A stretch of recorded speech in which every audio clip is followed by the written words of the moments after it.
तो हेलो दोस्तों, आज हम बात करने वाले जानी दुश्मन एक अनोखी कहानी की मूवी के बारे में। जो कि इस मूवी में बहुत सारी मतलब कि हीरो एक्टर कलाकार काम किए हैं। और ये मूवी है एक मतलब कि इच्छाधारी नाग नागिन के ऊपर, और काफ़ी अच्छी मूवी है। इस मूवी के बारे में पूरी बायोग्राफी में बताने वाला इस वीडियो में। अगर आप भी इस मूवी की कहानी अगर देखना चाहते हैं, जानना चाहते हैं इस मूवी में कौन कौन से एक्टर काम किए, ये मूवी कब रिलीज हुई है, सारा कुछ मैं बताने वाला इस वीडियो में। तो उससे पहले आप लोग वीडियो को लाइक कर दो यार, और नए हो तो जल्दी से चैनल को सब्सक्राइब कर दो। तो चलिए इस वीडियो को स्टार्ट करते हैं। तो एक अनोखी, ये जानी दुश्मन एक अनोखी कहानी, इस मूवी की अगर बात करें तो 2002 की भारतीय हिंदी भाषा की फंतासी एक्शन थ्रिलर राजकुमार कोहली द्वारा निर्देशित और निर्मित किया हुआ फिल्म है। जो कि निर्देशक के रूप में उनकी आखिरी फिल्म है। फिल्म में कलाकारों की टोली शामिल है। मुख्य भूमिकाओं में सनी देओल, अक्षय कुमार, सोनू निगम, सुनील शेट्टी, आफताब, शिवदासानी, अरशद वारसी, आदित्य पंचोली, रंभा और शरद कपूर मुख्य प्रतिद्वंदी के रूप में काम किए हैं। इसमें मनीषा कोइराला और अरमान कोहली भी शामिल है। अब इस मूवी की अगर रिलीज डेट की बात करें तो ये 16 अगस्त 2002 को ये मूवी रिलीज हुई थी। अब इस मूवी के बारे में कुछ बात कर लें तो यह फिल्म अरमान कोहली की वापसी फिल्म वाली फिल्म थी, जहां उन्हें एक नए नाम मुनीष कोहली के साथ दोबारा पेश किया गया था। रिलीज से पहले फिल्म ने विभिन्न विशेष प्रभावों के उपयोग के कारण भारी प्रचार पैदा किया, जो उस समय उद्योग के लिए असामान्य था। और यह फिल्म अक्षय कुमार और सनी देओल की एक साथ पहली फिल्म थी, जो दो सबसे बड़े एक्शन हीरो थे पिछले दशक का। हालांकि दोनों का एक साथ कोई दृश्य नहीं था। रिलीज होने पर फिल्म को जबरदस्त नकारात्मक समीक्षा मिली और यह बॉक्स ऑफिस पर फ्लॉप रही। इसे अब तक बनी सबसे खराब फिल्मों में से एक भी माना जाता है।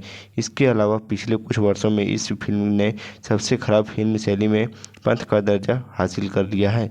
अब इस मूवी की कहानी की बात करें तो दिव्या अनिक, मनीषा कोइराला और करण सक्सेना सनी देओल प्यार में हैं और सगाई कर चुके हैं। करण का एक छोटा सौतेला भाई है जो कि सोनू निगम है, जिसकी वह ऐसे देखभाल करता है जैसे कि वह उसका भाई हो। दिव्या और विवेक का अपने सबसे अच्छे दोस्त समूह के रूप में एक ही कॉलेज में पढ़ते हैं। समूह में शामिल है अतुल अग्रवाल, अनिक, अक्षय कुमार जो नीता रंभा से को डेट कर रहा है और नास्तिक है और उनके समूह का नेता है।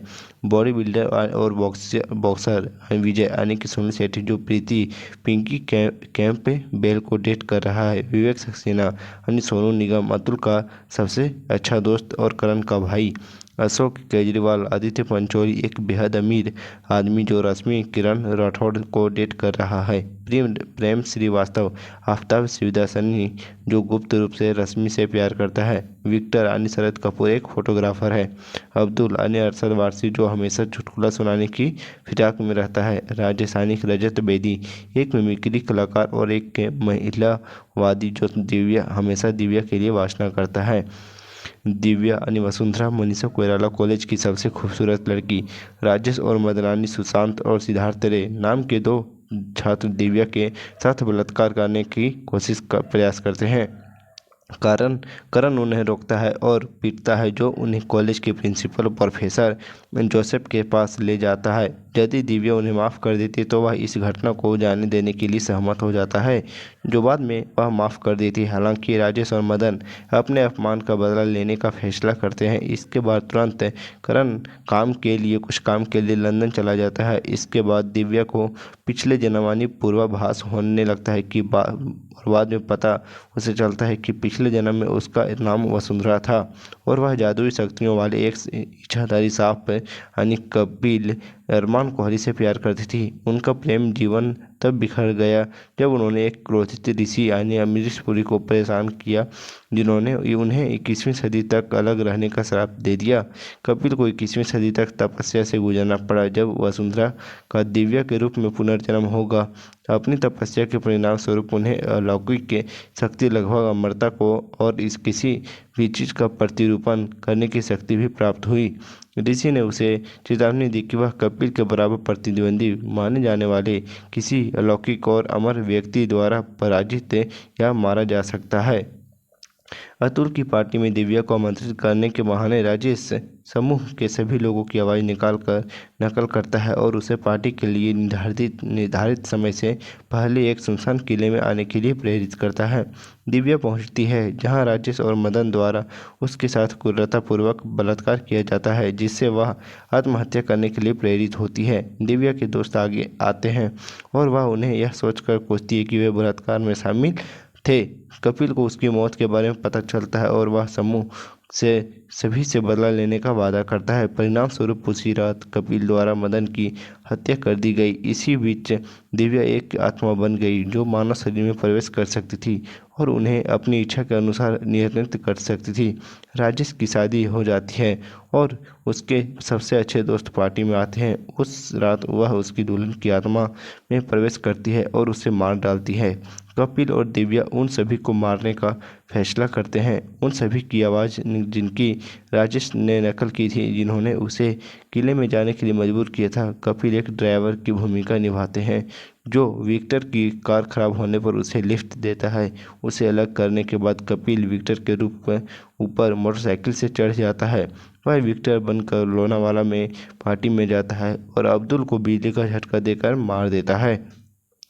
अतुल और उसके दोस्त परा मनोविज्ञान के प्रोफेसर अपने प्रिंसिपल जोसेफ यानी कि राज बब्बर की मदद से दिव्या के भूत को बुलाते हैं। वे दिव्या को समझाने की कोशिश करते हैं और समझाते हैं कि शुरू में मना करने के बाद उन्होंने उससे कभी किले में नहीं बुलाया था। हालांकि वह उनकी बेगुनाही पर विश्वास करने से इनकार कर देती है। प्रिंसिपल समूह को उस उच्च शक्तियों वाले हार देते हैं और उन्हें आश्वासन देते हैं कि जब वे हार मानेंगे तो अलौकिक ताकतें उन्हें नुकसान नहीं पहुंचा सकती। नास्तिक के अतुल इस बात पर विश्वास नहीं करते। हालांकि जब कपिल उस पर हमला किया तो उसे एहसास हुआ कि वह बच गया क्योंकि हार उसके हाथ में फंस गया था। बाद में कपिल ने नीचा का रूप धारण किया और अतुल को बुरी तरह घायल कर दिया, लेकिन उसे मार नहीं सका। वह कोमा में चला जाता है। दिव्या फिर प्रेम के शरीर में प्रवेश करती है और उसके दुश्मन अशोक को मार देती है। प्रेम को तुरंत गिरफ्तार कर लिया गया, लेकिन रश्मि के झूठे बयान के आधार पर उसे मुक्त किया जा सकता था, जो वह देने को तैयार थी क्योंकि वह भी प्रेम से प्यार करती थी। हालांकि दिव्या रश्मि के शरीर में प्रवेश करती है और अदालत में प्रेम पर हत्या का आरोप लगाती है। परेशान प्रेम को अदालत ने फांसी की सजा सुना देती है। प्रीति के पिता चाहते हैं कि वह विजय की बजाय अपने दोस्त के बॉक्सर बेटे राजू से शादी करे। उसके पिता और राजू ने मिली भगत की और फैसला किया कि राजू विजय को तस्वीर से हटाने के लिए एक मुक्केबाजी मैच में उसे मार डालेगा। दिव्या राजू के शरीर में प्रवेश करती है और विजय को लगभग बेहोश कर देती है, लेकिन प्रिंसिपल ने इस पर ध्यान दिया और दिव्या की उपस्थिति को रोकने के लिए अपने साजो सामान का इस्तेमाल किया। दिव्या ने कपिल को हस्तक्षेप नहीं करने दिया और विजय ने राजू को बाहर कर दिया। दिव्या ने कपिल को रोका क्योंकि वह विजय को मारना चाहती थी, क्योंकि उसने ही उसे उस रात को किले पर पहुंचने का समय बताया था। वह विजय के समय शरीर में प्रवेश करके अपना बदला लेती है, जिसके कारण वह छत से कूद जाता है और मर जाता है। अपने सभी दोस्तों की मौत से विवेक डर जाता है, जो करण को उसकी सुरक्षा के लिए मुंबई लौटने के लिए कहता है। करण के घर पहुंचने से पहले कपिल उनके कॉलेज के प्रिंसिपल का रूप धारण करता है और उसे लॉकेट को फेंकने के लिए कहता है। फिर वह उसे मारने की कोशिश करता है, लेकिन उसे डरा देता है। उसके बाद कपिल करण का रूप धारण करता है और विवेक को चाकू मार देता है, लेकिन करण के आने की सूचना के बाद वह उसे नहीं मार पाता। विवेक द्वारा चाकू मारने का आरोप लगाने के बाद कपिल भाग जाता है और भ्रमित करण को गिरफ्तार कर लिया जाता है। अतुल कोमा से बाहर आता है और विवेक के साथ अस्पताल से भाग जाता है। विवेक भी कपिल को मारने के लिए उसी अस्पताल में भर्ती हुआ था। विवेक को बचाने की कोशिश में अब कपिल ने अतुल को चाकू मार दिया। इसके बाद कपिल विवेक के पीछे जाते हैं। अतुल कपिल को नष्ट करने का या विवेक की जान बचाने में असमर्थ है। प्रिंसिपल के पास जाता है और विवेक की जान बचाने की गुहार लगाता है। इसके बाद चोटों से खून बहने के कारण अतुल की मृत्यु हो जाती है। करण पुलिस से लॉकअप तोड़ता है और कपिल को विवेक को मारने से रोकने के लिए आता है। कपिल ने करण को बुरी तरह घायल कर दिया। प्रिंसिपल जोसेफ ने दुनिया के सभी 4 धर्मों का विलय करके बाहरी दुनिया की शक्तियों के साथ करण को पुनर्जीवित किया, उसे कपिल जैसी अलौकिक शक्तियां प्रदान की। आखिरकार करण ने कपिल को मार डाला। विवेक और करण जीवित बचे हैं और विवेक के अपने सबसे अच्छे दोस्तों में एकमात्र जीवित बचा है। कपिल और वसुंधरा स्वर्ग में फिर से मिलते हैं। तो दोस्तों इस मूवी की कहानी यही है। तो आपको ये मूवी की कहानी कैसी लगी कमेंट करके जरूर बताइएगा। तो इस वीडियो में इतना ही, तो फिर मिलते हैं नेक्स्ट वीडियो में। तब तक के लिए बाय बाय।